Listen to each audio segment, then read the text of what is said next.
principes, l'unité nationale et l'intégrité du territoire, l'unité du peuple algérien et l'unité nationale. Tout à fait. On n'a jamais cédé sur ces deux absolument. principes.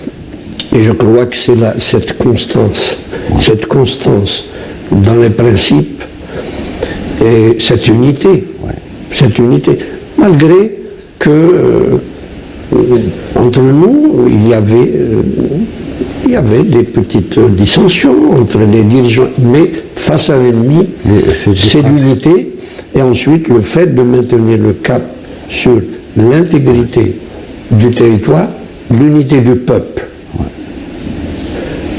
Et l'Algérie, je crois que si on doit rappeler l'un des principaux négociateurs des accords d'Évian, Saad Dahlab, avait dit que des journalistes qui lui posaient la question, en lui disant, écoutez, qu'est-ce qui se passe?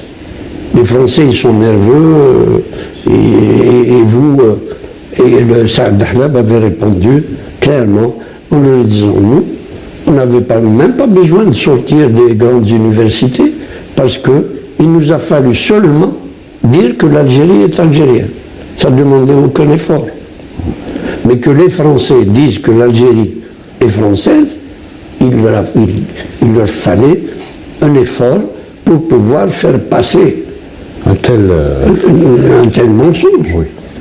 Je crois que ça résume en quelque sorte le sens de l'indépendance algérienne, libérer le territoire, un territoire dans son intégrité, libérer le peuple dans son unité. Voilà.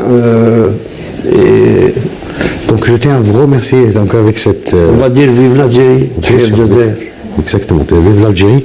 Donc je tiens à vous remercier vivement, M. Issa Qasmi, d'avoir abordé avec nous les principales étapes de la colonisation, mais aussi des résistances et du combat libérateur. Je rappelle que vous avez écrit un dernier ouvrage consacré justement à cette histoire de la colonisation et de la résistance du peuple algérien face au colonialisme. Algérie-France, 132 ans de confrontation implacable, 1830-1962.